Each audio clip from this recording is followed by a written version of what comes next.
presidente Biden agora expressa seu apoio a um cessar-fogo entre o grupo terrorista Hamas e Israel, apenas um dia após os Estados Unidos votarem contra uma declaração da ONU pedindo um cessar-fogo. E os Estados Unidos agora buscam respostas depois que um prédio que abrigava os escritórios da Associated Press e da Al Jazeera foi explodido no meio do conflito.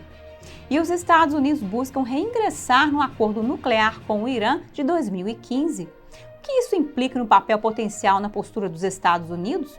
Confira todos esses assuntos hoje no Diante dos Fatos.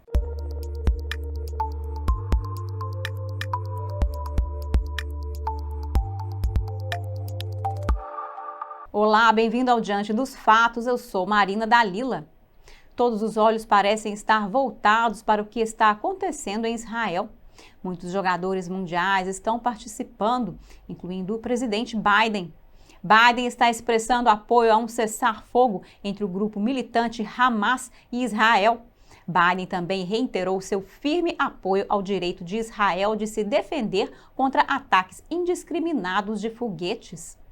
Esta é uma posição que o governo ocupa desde o início dos combates em 10 de maio, quando manifestantes palestinos e a polícia israelense entraram em confronto dentro e ao redor de uma mesquita, a mesquita Masjid al-Aqsa. Isso também coincidiu com uma marcha nacionalista judaica planejada em homenagem ao anual Dia de Jerusalém e ao mês de jejum muçulmano do Ramadã.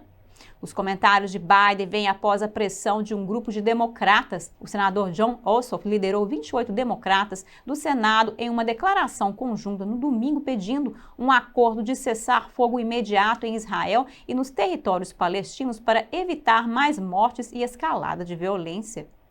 Isso ocorre no momento em que 19 republicanos do Senado apresentam uma resolução na segunda-feira para reafirmar o apoio inequívoco dos Estados Unidos ao direito de Israel de se defender. Não houve menção de apoio a um cessar-fogo. O senador Rick Scott está liderando este esforço. Ele disse em um comunicado: "Vamos lembrar o que estamos testemunhando. Estes são terroristas atacando implacavelmente um aliado. A defesa desses terroristas é impensável." A resolução deve ser apresentada no Congresso esta semana. Na resolução, o Senado dos Estados Unidos se opõe à escalada ao indiscriminado ataque com foguetes do Hamas contra Israel e lamenta a perda de vidas inocentes causadas pelos ataques com foguetes do Hamas. O Senado também insta a um apoio contínuo e constante a Israel e reafirma seu forte apoio ao direito de Israel à paz e segurança. Agora, isso vem em contraste com o que aconteceu no fim de semana. No domingo, os Estados Unidos tomaram medidas para bloquear uma declaração conjunta do Conselho de Segurança da ONU de 15 nações, pedindo um cessar-fogo e condenação da resposta militar de Israel ao ser atacado. A China e outras nações do Conselho de Segurança da ONU apoiam esse cessar-fogo. Elas também querem condenar a resposta militar de Israel ao ser atacada. Os Estados Unidos bloquearam resoluções semelhantes 2 vezes na semana passada. Agora, os Estados Unidos estão buscando respostas sobre o bombardeio de Israel contra um prédio em Gaza que abrigava a Al Jazeera e a Associated Press. Israel disse que o Hamas estava usando o prédio. O Hamas é uma organização terrorista financiada e apoiada pelo Irã que tomou o poder de Gaza em 2007. Em meio a mísseis disparados de ambos os lados, Israel entrou em ação para demolir um prédio que abrigava agências de notícias como a Associated Press e Al Jazeera na faixa de Gaza. O primeiro-ministro israelense Benjamin Netanyahu defendeu o ataque, dizendo no domingo na CBS: "Nos certificamos de que todos fossem embora. Os militares israelenses deram aos ocupantes do prédio 1 hora inteira para evacuar antes de destruir a estrutura do arranha-céus." O Twitter oficial de defesa dos militares israelenses explicou o processo de como eles lidam com o local militar do Hamas, que muitas vezes está escondido entre edifícios civis, afirmando, dependendo do alvo, algumas medidas incluem planejar o ângulo e o tempo do ataque, análise operacional de danos civis esperados, aviso prévio e derrubada do telhado. De acordo com o Twitter do IDF, o prédio era uma base de informações contra Israel, fabricação de armas e coisas do gênero. Eles justificaram o ataque como legal, uma vez que ele se tornou um edifício militar. O primeiro-ministro israelense disse à CBS: é um escritório de inteligência da organização terrorista palestina alojada naquele prédio que planeja e organiza os ataques terroristas contra civis israelenses. Portanto, é um alvo perfeitamente legítimo. A Associated Press e a Al Jazeera responderam com declarações separadas sobre o ataque.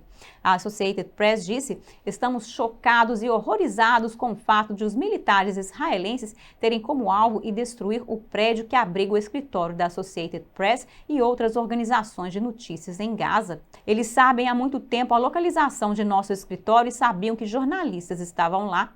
Recebemos um aviso de que o prédio seria atingido. Agora, os legisladores dos Estados Unidos estão buscando respostas. O senador Jack Reed disse: os israelenses devem produzir evidências adequadas de que o Hamas estava operando no prédio, que era um alvo militar legítimo. Um oficial israelense disse que as evidências que ele viu são claras como cristal. Ele disse que já compartilharam as evidências com o governo dos Estados Unidos. E ele afirmou que pensa que é apenas uma questão de tempo antes que todas as autoridades americanas relevantes percebam. Enquanto isso, o senador republicano Tom Cotton está fazendo uma pergunta diferente. Por que a Associated Press está compartilhando um prédio com o Hamas? Eles se permitiram conscientemente serem usados como escudos humanos por uma organização terrorista designada pelos Estados Unidos? Cotton também questiona as reportagens da Associated Press sobre o Hamas e disse que o meio de comunicação tem algumas perguntas desconfortáveis para responder.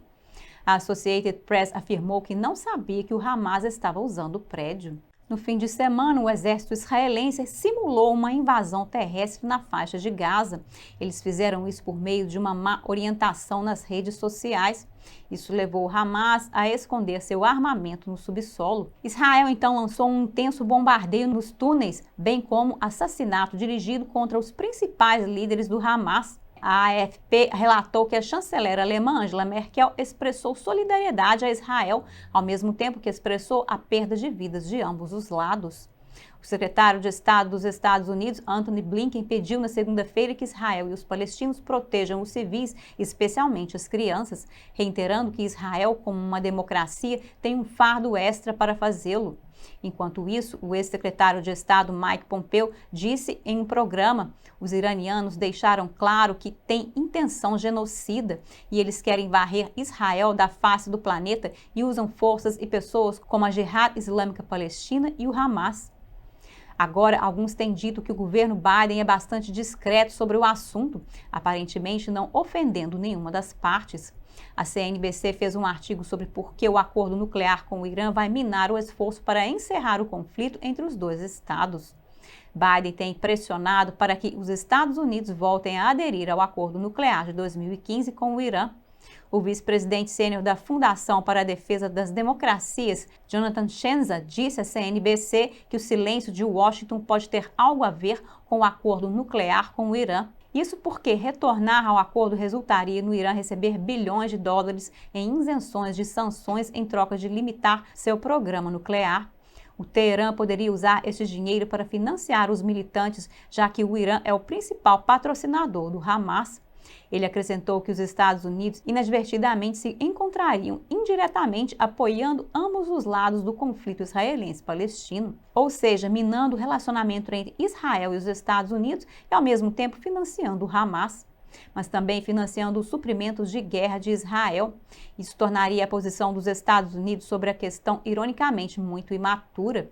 De acordo com a Reuters, os Estados Unidos se opuseram na semana passada aos esforços do Conselho de Segurança das Nações Unidas para emitir uma declaração pública sobre as tensões entre israelenses e palestinos, temendo que uma declaração pudesse prejudicar a diplomacia nos bastidores.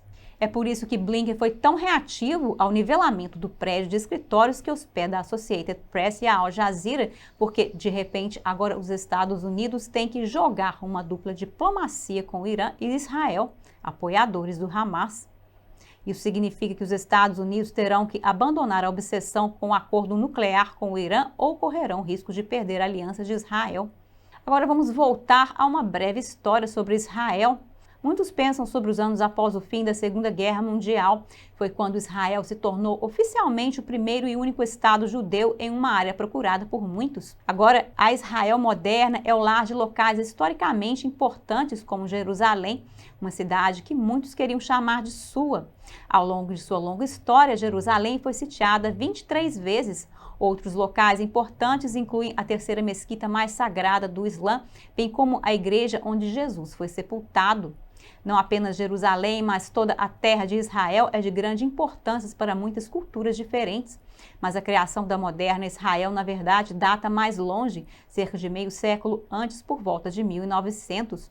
Acredita-se que o fundador do movimento sionista seja o jornalista austríaco Theodor Herzl. O movimento nacionalista promove a ideia de devolver os judeus à sua terra natal. Tudo começou com alguns judeus da Europa que foram para o Oriente Médio, compraram terras dos árabes e começaram a se estabelecer. Entre 1881 e 1930, mais e mais judeus se estabeleceram na área. Eles vieram em 5 ondas, cada uma maior que a anterior.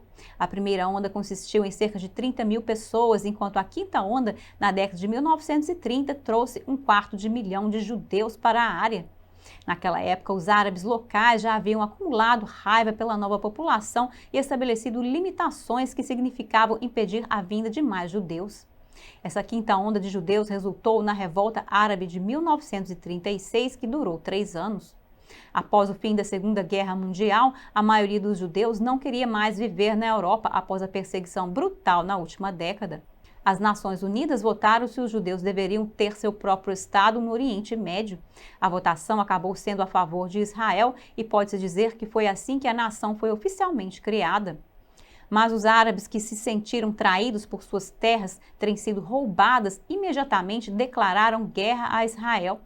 Portanto, o que os israelenses consideram o Dia da Independência, os árabes o veem como o início do que consideram uma perseguição brutal contra o seu povo.